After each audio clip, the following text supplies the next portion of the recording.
하나님 손에 있는 줄로 믿습니다. 여러분 기억하세요?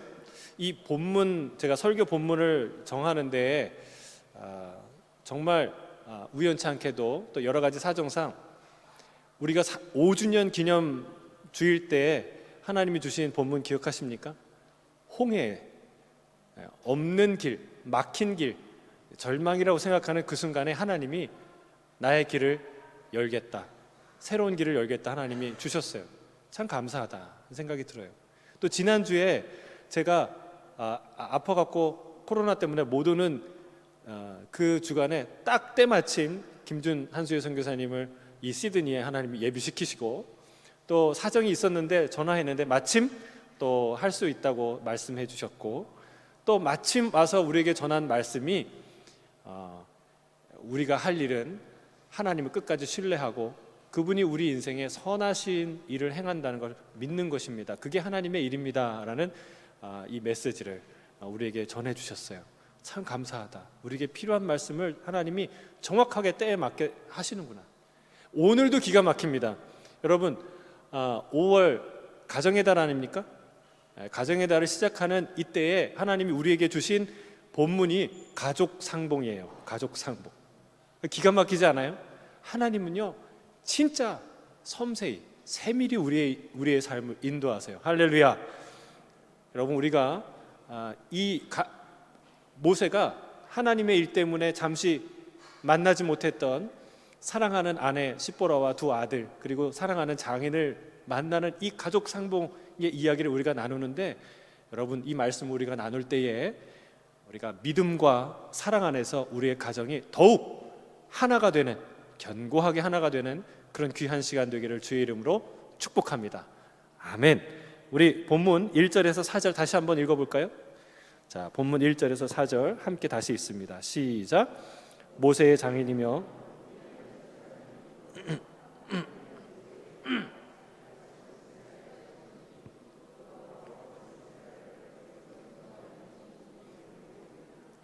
모세의 장인 이드로가 모세가 돌려보냈던 그 아내 십보라와 그의 두 아들을 데리고 왔으니 그 하나의 이름은 게르솜이라. 이는 모세가 이르기를 내가 이방에서 나그네 되었다 하며 하나의 이름은 엘리에셀이라. 이는 내 아버지의 하나님이 나를 도우사 바로의 칼에서 구원하셨다 함이더라. 아멘. 모세의 장인 이드로는 누구냐? 미디안 제사장이에요. 그리고 7딸을 가진 아버지였습니다. 그래서 애굽을 떠나서 미디안 광야로 들어온 40세의 젊은 모세를 맞이해서 사위로 삼고 자기의 딸을 아내로 주었던 사람이죠. 그리고 40년간 자기 양떼를 맡겨서 이렇게 일을 하게끔 돌보도록 맡겼습니다. 이 모세에게 이드로는 참 고마운 사람이에요. 여러 가지로. 첫째는 정처 없이 떠도는 자신을 맞이해준, 가족으로 맞이해준 고마운 분이죠. 그리고 자기 사랑하는 딸을 남편으로 내어준 그런 사람이에요. 여러분 우리의 딸을, 소중한 딸을 결혼시키는데 부모가 누군지도 모르고 어디서 온지도 모르는 그런 사람을 맞이하고 싶습니까? 쉽지 않은 일이죠.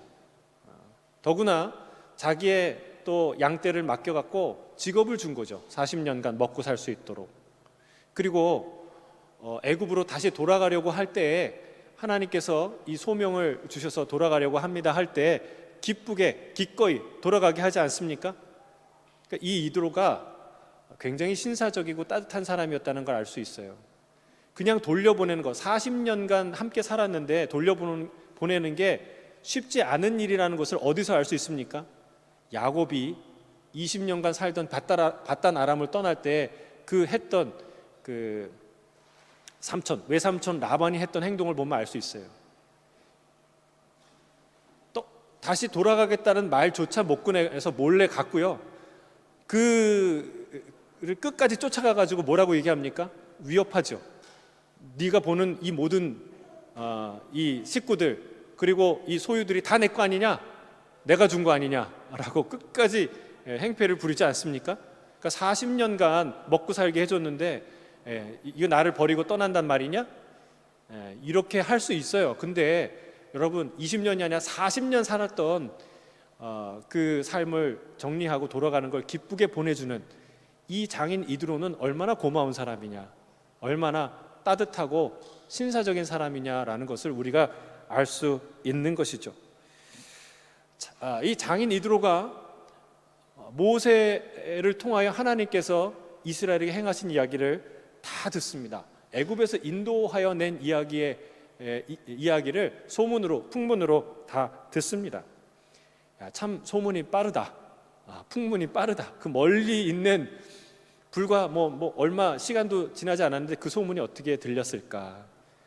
소문이 빠르다라는 생각도 들지만, 또 하나는 여러분, 사랑하는 사위에 관한 이야기를 얼마나 귀를 쫑긋하고 들었겠어요. 네, 애굽 근처에서 오는 사람이면 다 물어보지 않았겠습니까?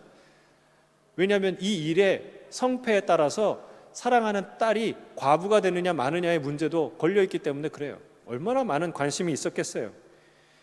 이드로가 모세가 이 이스라엘을 이끌고 출애굽에 성공했다는 이야기를 듣고, 그리고 이 시내산을 향해, 시내 광야를 향해 오고 있다는 얘기를, 그 소식을 다 듣고 딸 시보라와 두 손자를 손에 잡고 친히 모세를 만나러 옵니다. 모세가 불렀을 거예요. 좀 시간이 지났으면 데리러 사람을 보내거나 직접 와서 가족을 데리러 오지 않았겠습니까? 그러나 그랬다면 더 좋았겠죠. 하지만 모세에게는 지금 그럴 여유가 없는 거예요. 때가 어느 때냐? 19장 1절을 보면 이스라엘이 출애굽 이후 셋째 달이 되는 날에 이 시내 광야에 도착했다는 것을 우리가 알 수 있습니다. 불과 출애굽 이후에 얼마 걸린 거예요? 한 45일, 50일 정도의 시간이 걸렸어요. 그러니까 이 시간이 길다면 길다고 얘기할 수 있지만, 이 시간에 얼마나 많은 일이 있었는지 여러분 기억하십니까? 뭐가 있었어요? 기억하세요? 자, 첫 번째로 마라의 쓴물 사건이 있었죠. 그리고 그걸 지나가니까 또 뭐가 있었어요? 엘림의 12 샘물을 경험하는 일이 있었죠. 거기서 끝난 게 아니에요. 또 뭐가 있어요? 예? 신광야에서 만나와 메추라기, 먹을 것이 없다고 막 그냥 투덜댈 때 하나님이 하늘문을 여시고 만나와 메추라기를 주시는 사건이 있었죠. 또 거기서 끝이 아니에요. 르비딤 광야에서 뭐를 주셨습니까? 반석에서 물을 주는 사건. 하나님을 시험하여 어떻게 우리가 여기 목말라 죽겠습니다라고 얘기할 때 하나님이 반석에서 물을 내시는 사건을 또 경험합니다. 이게 또 끝이 아니에요. 여행에 피곤할 때 뒤처진 이스라엘을 몰래 와서 쳤던 아말렉과 전쟁한, 일전을 한 여호수아가 싸우고 그 모세와 아론과 훌이 산에서 중보기도 한 이 여호와 니시의 사건, 기억하시죠? 지지난주 우리 봤는데 그 사건이 불과 이 시간 50일 사이에 있었던 일이에요. 그러니까 얼마나 여유가 없었겠어요. 정말 바빴겠어요.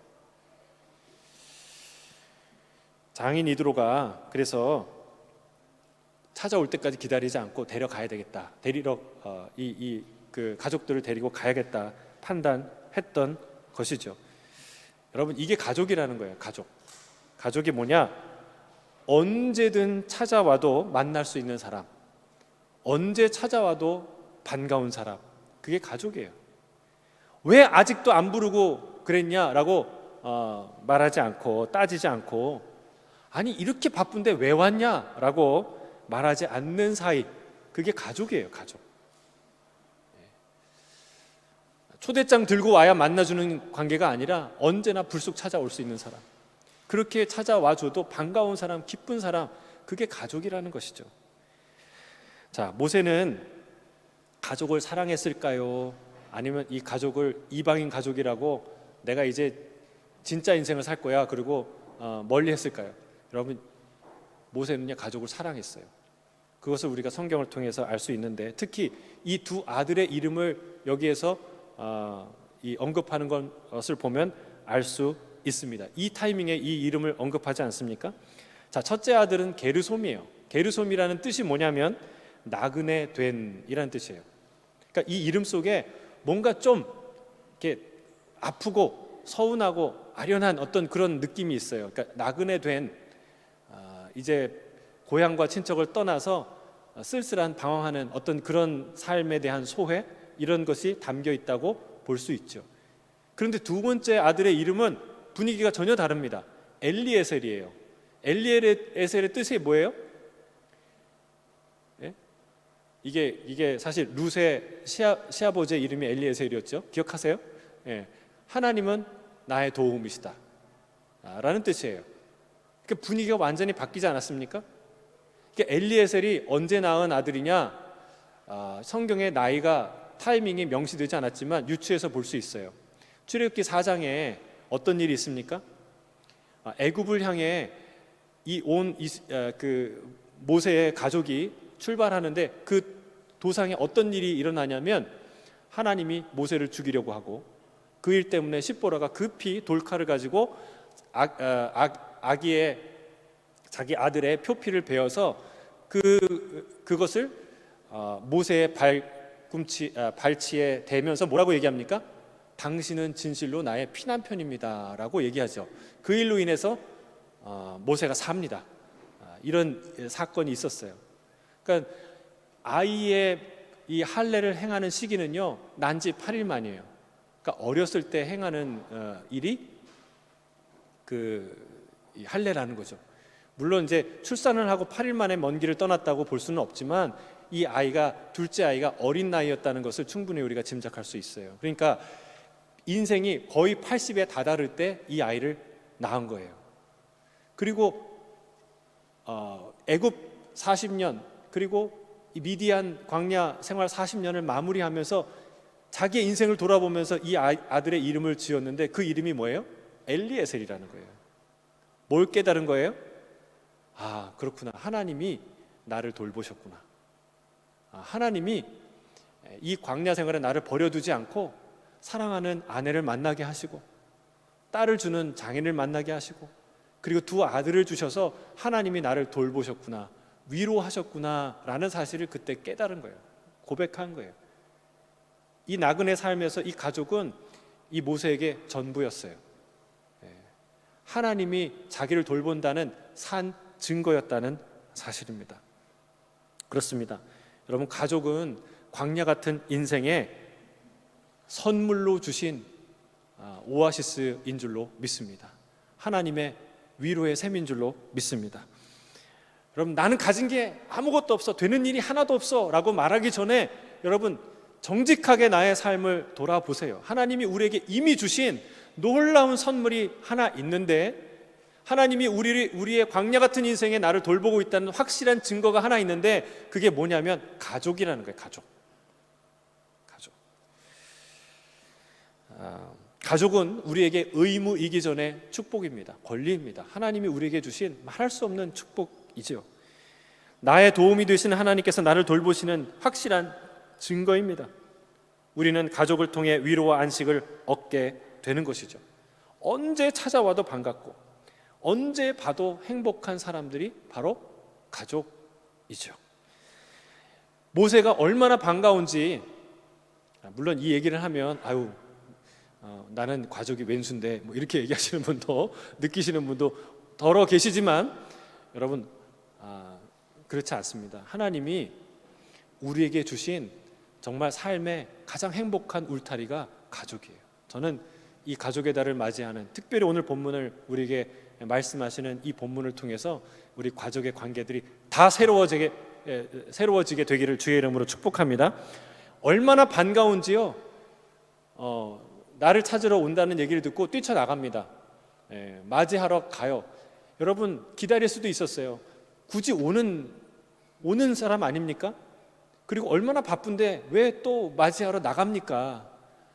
근데 이게 반가운 사람을 맞이하는 태도예요.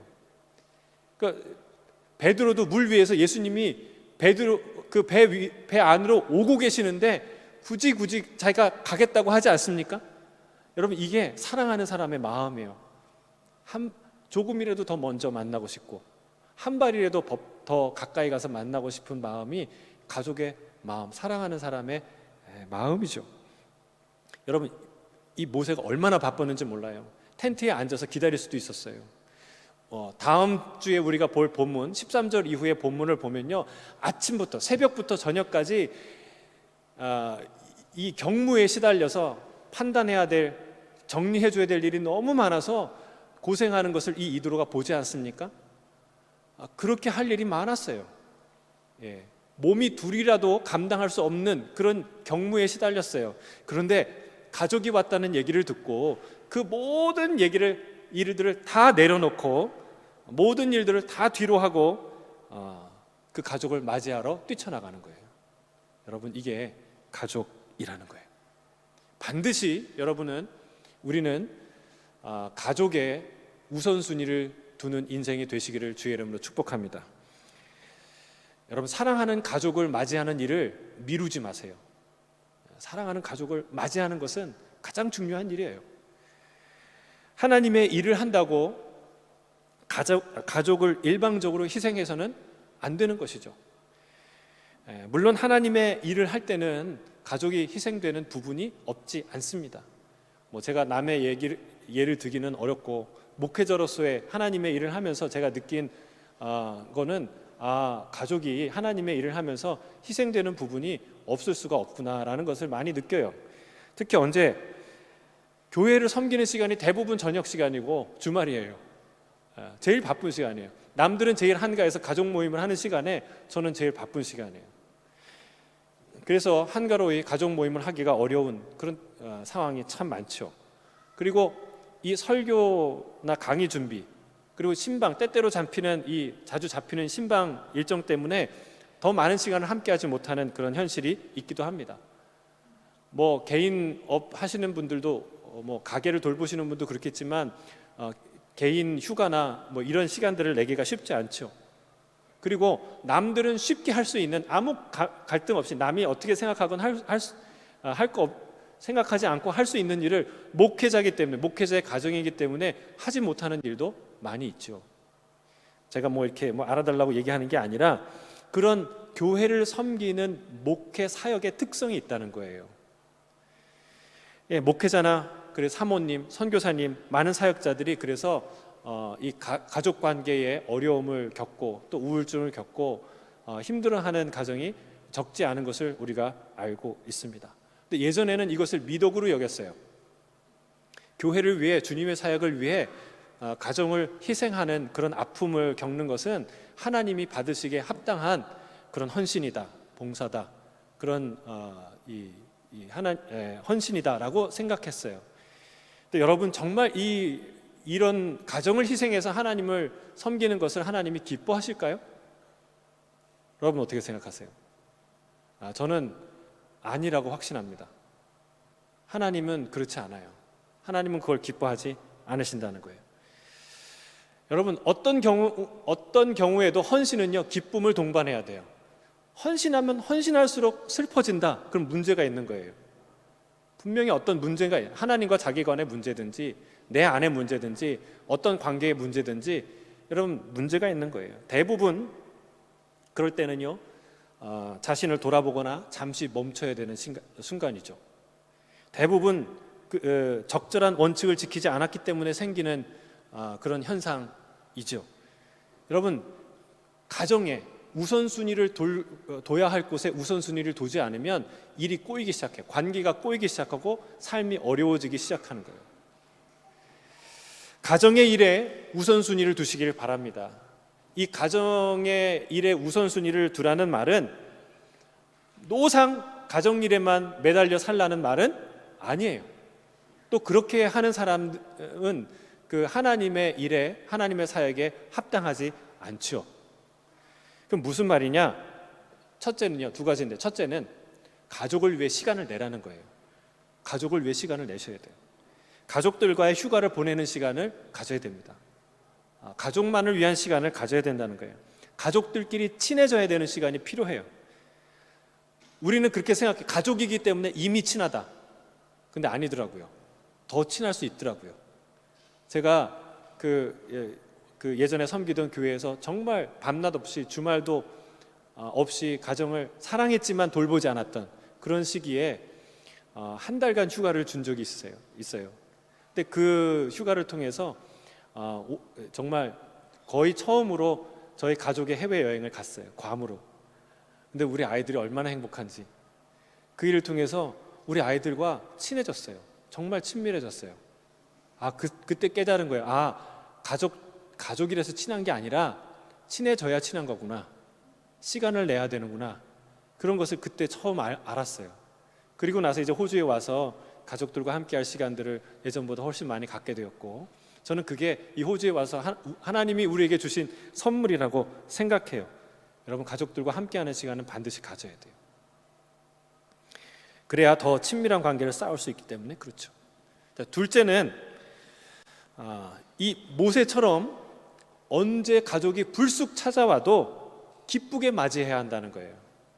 여러분, 이게 간단한 것 같지만 잘 안 돼요. 왜냐하면 여러분, 이게 바로 당신이 나의 인생의 우선순위를 갖고 있는 존재입니다라는 증거예요. 가족이 언제 찾아와도 기쁘게 맞이하고 환영하고 받아들일 수 있는 그런 환대, 그게 가족이라는 거예요. 왜 이렇게 바쁠 때 왔니? 왜 진작 안 하니? 이 짜증을 내는 게 아니라 언제 찾아와도 반갑게 맞이해 줄 수 있는 관계, 그게 가족이라는 가족. 그런 따뜻한 환대가 가득한 가족이 되길 주의 이름 축복합니다. 아멘이 없으시네요. 왜요? 감동이 안 되십니까? 동의가 안 되세요? 여러분, 그런 따뜻한 환대가 있는 가정이 되시길 주의 이름 축복합니다. 그게 가정이에요. 그게 가정이에요. 얼마 전에 작고한 이어령 교수님이 뼈 아프게 후회한 단 한 가지 사실이 있어요. 그게 뭔지 아세요? 더 유명한 책을 쓸 수 있고 더 영향력을 미칠 수 있는 그 일을 내가 못했다고 뼈를 치고 후회하는 게 아니라 하나 있었던, 하나인가요? 둘인가요? 아무튼 그 이민아 교수, 또 목사님, 암으로 먼저 세상을 떠났지만 그 사랑하는 딸을 두고 생각하는, 후회한 게 한 가지 있는 거예요. 어렸을 때 이 딸아이가 그렇게 아빠의 품에 안겨서 굿나잇 키스를 하고 싶은데 그걸 못 해준 거예요. 너무나 바빠서 글을 쓰느라고 집중하느라고 이 서재에 들어온 아이를 계속 내쫓은 거예요. 그럼 저도 글을 좀 쓰지 않습니까? 유명한 책은 없지만 그래도 설교 준비하고 강의 준비하고 뭘 글을 쓰느라고 이 컴퓨터 앞에 앉으면요, 누가 왔는지 잘 집중이 안 되고, 또 이렇게 이 맥이 끊어지면 이렇게 확 휘발되지 생각이 싹 사라지는 거를 있어요. 그래서 그게 중요한 단서고 그 글을 쓰는 아주 집중력을 요구하는 일인데, 그거 방해받으면 안 되니까 딸아이 오는 거를 거부했던 거예요. 데려가라고 얘기하고 매몰차게 가라고 얘기하고 아빠 바쁘다고 얘기하고 등 돌린 거, 그거를 후회한 거예요. 여러분, 우리가요 진짜 후회하는 건 그런 거예요.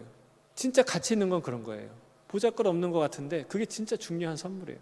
그래서 이민아 교수가 자기 딸을 천국에 보내고 나서 쓴 편지가 있어요. 짤막한 편지. 그의 책 속에 이런 편지를 실었는데 제가 읽어드릴게요. 짧은 편지인데, 나는 어리석게도 하찮은 굿나잇 키스보다 좋은 피아노를 사주고 널 좋은 승용차에 태워 사립학교에 보내는 것이 아빠의 행복이자 능력이라고 믿었다. 하지만 나는 이제야 느낀다. 사랑의 방식의 차이가 아니라 나의 사랑 그 자체가 부족했다는 사실을. 옛날로 돌아가자. 나는 그때처럼 글을 쓸 것이고 너는 엄마가 사준 레이스 달린 하얀 잠옷을 입거라. 그리고 아주 힘차게 서재 문을 열고 아빠 굿나잇 하고 외치거라. 약속한다. 이번에는 머뭇거리고 서 있지 않아도 된다. 나는 글 쓰던 펜을 내려놓고 일담한 책장을 덮어두고 두 팔을 활짝 편다. 너는 달려와 내 가슴에 안긴다. 내 키만큼 천장에 다다를 만큼 널 높이 들어 올리고 졸음이 온 너의 눈, 상기된 너의 뺨 위에 굿나잇 키스를 하는 거다. 굿나잇 미나야, 잘 자라 미나야, 그리고 정말 보고 싶다. 여러분, 이 세계적인 석학이 후회한 단 한 가지 사실은 굿나잇 키스 안 한 거예요.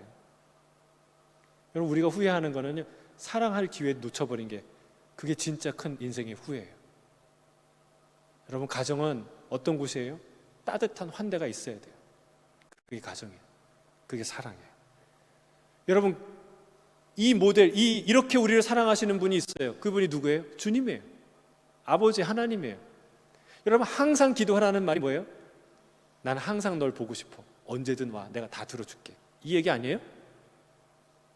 어떻게 그렇게 기도하라고요? 10분 기도하는 것도 힘든데.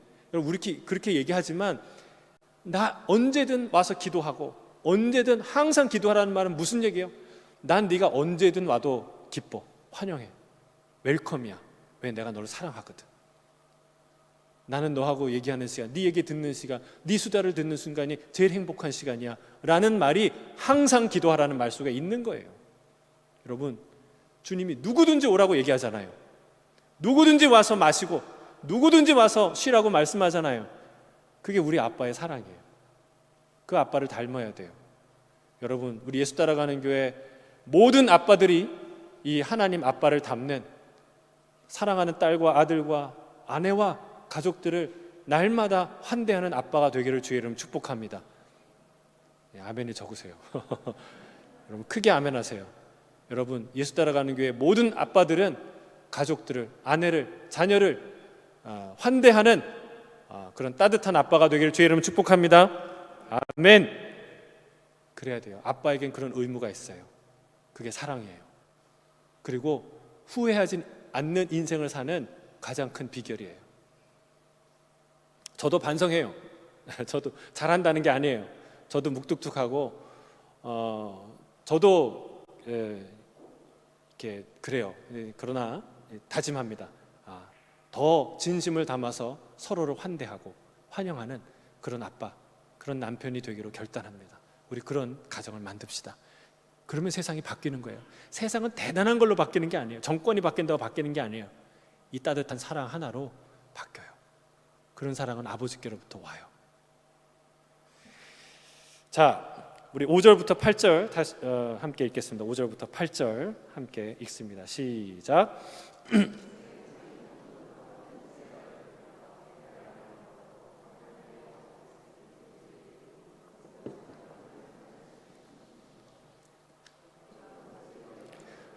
내 장인 나 이드로가 내 아내와 그와 함께한 그의 두 아들과 더불어 내게 왔노라.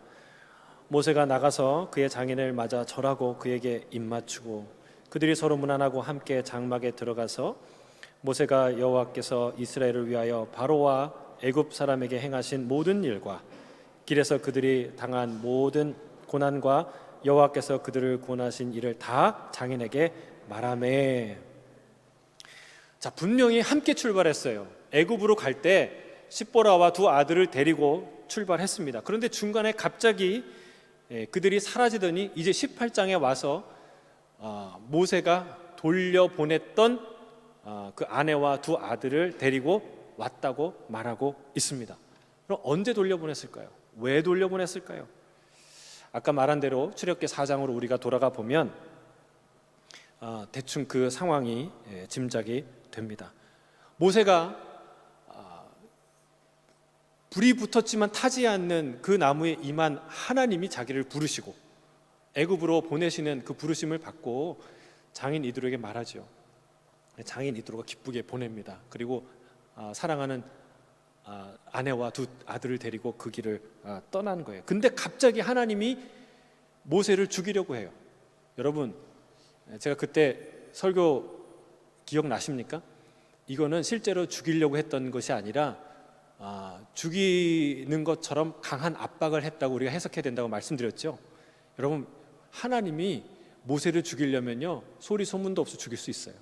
죽이는 게 목적이 아니라 뭔가를 하라고 강력한 메시지를 주셨는데 그게 바로 뭐냐면 할례예요. 할례.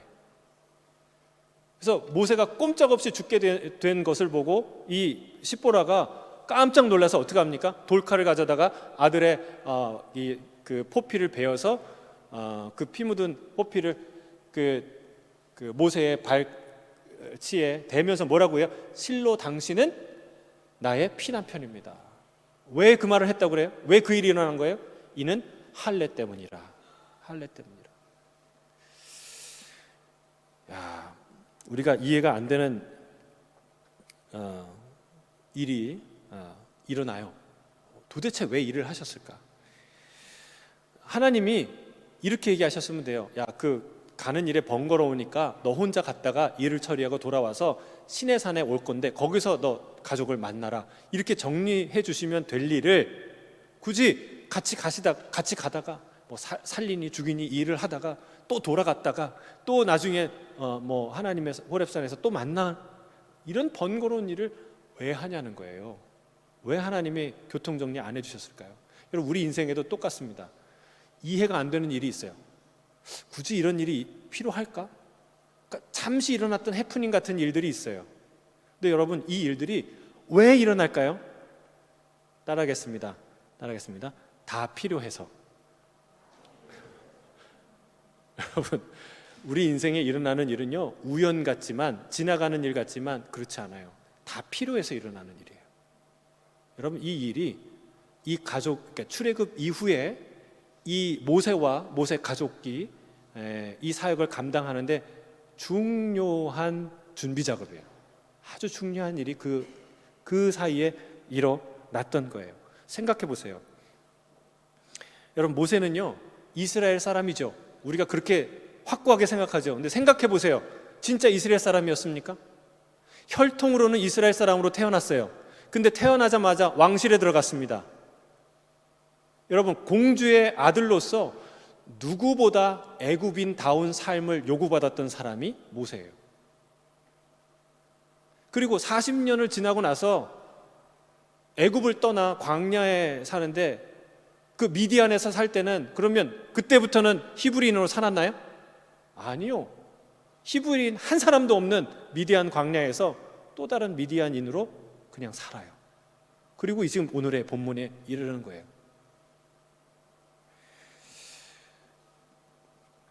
그 자신은 난지 8일 만에 할례를 받았을지 모르지만, 그러나 그 이후에 전혀 이스라엘 백성다운 삶을 살 기회가 없었던 거예요. 더욱이 그 아내 십보라는 이방 여인이었어요.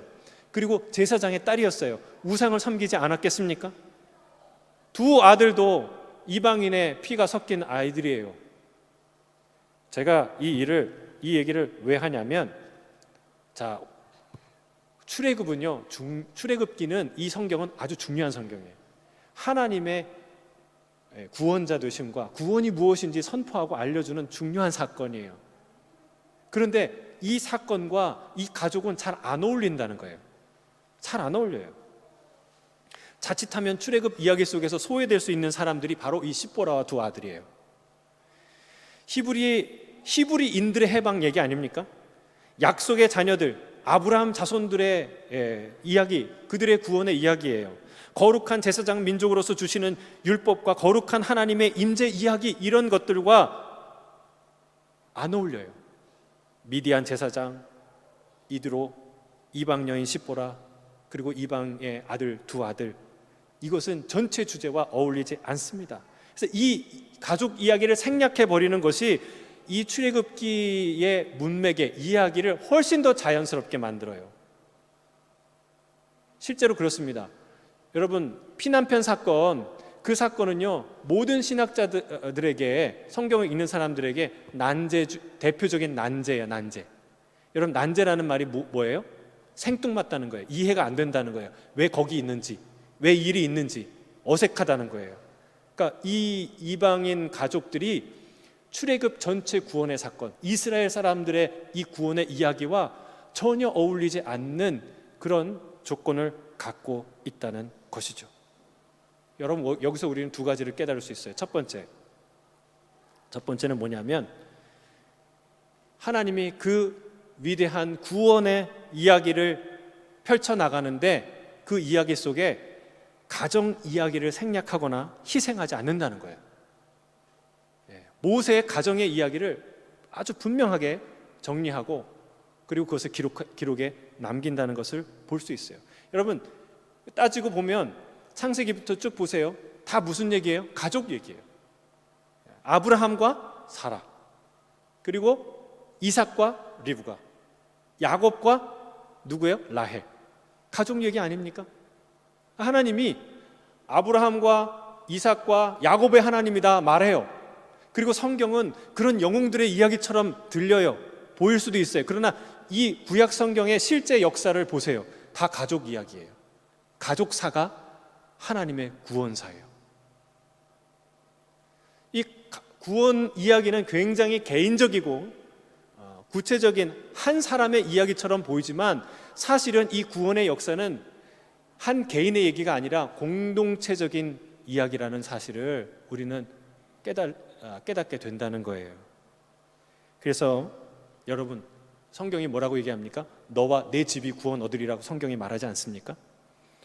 우리의 신앙에 있어서, 우리의 구원의 역사에 있어서 가정은 매우 중요한, 어쩌면 가장 중요한 배경이요 무대가 돼야 한다는 사실이에요.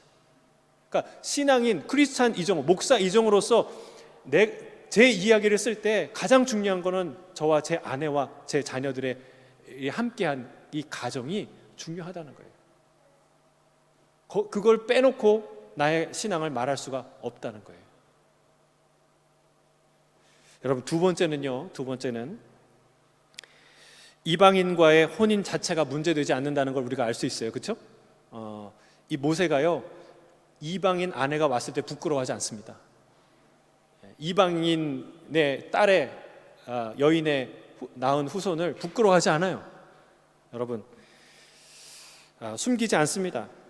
모세 자체가 넘쳐나는 이방 문화 속에 살았습니다. 히브리인, 애굽인, 미디안인으로서 여러 정체성을 갖고 살았습니다. 성경의 인물 중에 유명한 여인들도 이방 여인이에요. 룻기의 주인공 룻은 누구예요? 어느 나라 사람이에요? 모압 여인이에요. 라합은 기생이었지만 또 어느 나라 사람이에요? 여리고에 살던 가나안 여인이었어요. 여러분, 문제는 이방 여인이냐 아니냐가 아니라 그 이방 여인과 결혼해서 그 여인이 섬기고 있는 우상, 그의 삶의 세계관, 그것을 받아들이냐 안 들이냐가 중요한 거예요. 그게 혼합주의예요. 그게 하나님이 가증히 여기시는 우상 숭배죠.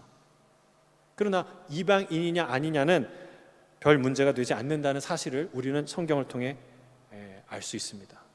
여러분, 불신자와 결혼할 수 있을까요? 없을까요? 그럼 가능한 믿는 자와 결혼해야죠. 그러나 여러분, 성경이 보여주고 있잖아요. 모세는 모세의 사정이 있듯이 우리 각자는 우리 각자의 사정이 있어요. 믿지 않는 자와 결혼할 수도 있는 것이죠. 그리고 고린도 전서에서 사도 바울이 뭐라고 얘기합니까? 믿음이 다르다고, 믿지 않는 남편, 믿지 않는 아내와 산다고 그 이유 때문에 이혼하지 마라. 그렇죠? 혹시 아냐? 너 때문에 네 남편이, 너 때문에 네 아내가 예수 믿고 구원받게 될지. 그러나 그 남편과 아내가 강제적으로 우리의 믿음을 거부하고 다른 믿음을 요구할 때는 문제가 다르죠. 좀 심각한 문제죠. 그러나 불신자와 결혼했다는 이유 자체로 이혼하지 말라라고 말하고 있지 않습니까?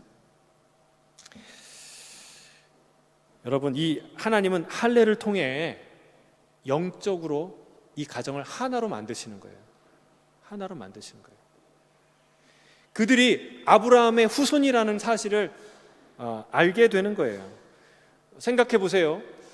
이 십보라가 얼마나 시겁했을까요? 깜짝 놀랐을까요? 남편이 죽어가요.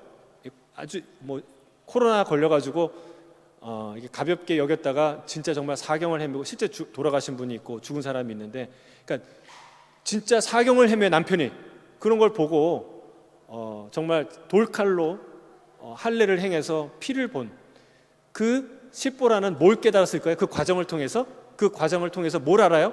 뭘 알게 됐어요? 나는 미디안 딸로 태어났고 미디안 민족에 살고 순 이방 사람들을 살고 나는 이 사람이 이방인이라고 생각했는데, 그런데 그게 아니구나. 하나님이 이 일을 통해서 우리를 할례의 후손, 하나님의 언약의 백성, 아브라함의 백성을 우리를 부르셨구나라는 것을 알게 되는 거예요. 이 할례 사건을 통해서 두 아들도 깨닫게 되는 거예요. 삼촌, 할아버지, 할머니, 모든 주변에 있는 친구와 가족들이 다 미디안 사람들이에요. 난 미디안이라고 알고 살고 있었어요. 그러나 이 일을 통해서 우리가 우리 아빠의 하나님, 그리고 아빠의 아빠의 아빠의 하나님, 그 아브라함의 하나님이 우리를 부르셨고 우리를 구별하셨구나라는 것을 알게 되는 거예요. 이 영적으로 하나 만드시는 것이죠. 이게 얼마나 중요한 사건입니까? 여러분, 만약에 독특하기로 유명한 이 히브리인들의 그 십보라와 두 아들이 와서 적응했겠습니까? 이런 정체성과 이런 분명히 하나님의 부르심이 없이 적응했을까요? 여러분, 이 좋은 세상에도, 이 좋은 시드니에 와서도 자꾸 한국 생각하잖아요. 한국 돌아갈까? 여기 왜 왔나? 이런 생각하는데, 여러분, 그때 그 당시에 그 유별난 이스라엘 사람들과 사는데 여러분, 그런 생각이 얼마나 많이 있었겠어요. 그렇게 적응하지 못하고 하나 되지 못하는 아내 십보라와 두 아들을 보면서 모세는 제대로 사역할 수 있었을까요? 저는 불가능한 거라고 생각해요. 여러분, 제가 여기서 잘 사역하는 것은요, 저희 아내와 저희 아이들이 행복할 때 잘 사역할 수 있어요. 그거는요, 불을 보듯 뻔한 일이에요. 그래서 하나님께서 그 일을 위해서 이 할례 사건을 주시고 예비하시고 하나 되게 만든다는 사실입니다. 여러분, 저는 그래서 우리가 기도해야 될 건요, 우리의 가족들이 영적으로 하나 될 수 있도록 해주세요라는 기도를 포기하지 않고 해야 될 줄 믿습니다. 같은 정체성을 가져야 돼요. 같은 그리스도인, 하나님의 자녀라는 생각을 우리 남편이, 내 아내가, 내 사랑하는 아들들이 할 수 있도록 주님 도와주세요. 여러분, 포기하지 말고 기도하시기를 바랍니다. 다 돌아올 줄로 믿습니다. 그게 생략될 수 없는, 포기될 수 없는 아주 중요한 일이라고 주님이 말씀하는 거예요. 하나님이 온 가족이 영적으로 하나 되는 것을 기뻐하신다. 시간이 걸려도 기도해야 돼요. 포기하지 말고 기도해야 돼요. 우리 가족의 이 피난편 사건이 일어날 수 있도록 도와주세요. 우리 아내가 돌아오고 우리 남편이 돌아오는 그런 놀라운 역사가 일어날 수 있도록 도와주세요. 기도해야 될 줄 믿습니다. 자, 마지막으로 한 가지. 그러면 이 영적으로 하나 되는데 또 하나 이 가족이 하나 되는 아주 중요한 수단이 있어요. 그것은 뭐냐? 대화예요. 대화. 이드로와 그 아내와 그 두 아들이 왔는데 이 모세가 그들을 입맞추고 환영하고 성대한 음식을 먹였겠죠. 그러나 성경은 그걸 기록하지 않고 무슨 얘기를 해요? 다 얘기했더라. 모든 얘기, 하나님이 하신 구원 얘기, 고난받은 얘기 남김없이 다 얘기했더라 라고 몇 번을 얘기합니다. 여러분, 가족이 하나 되는 비결이 뭔지 아세요? 대화예요. 대화. 여러분, 가족들끼리 더 많이 대화하시길 바라고 더 깊은 것을 대화하는 그런 가족이 되기를 주의 이름으로 축복합니다. 여러분, 우리가 왜 더 하나가 못 되느냐? 대화가 단절돼서, 대화가 제한적이어서 그래요.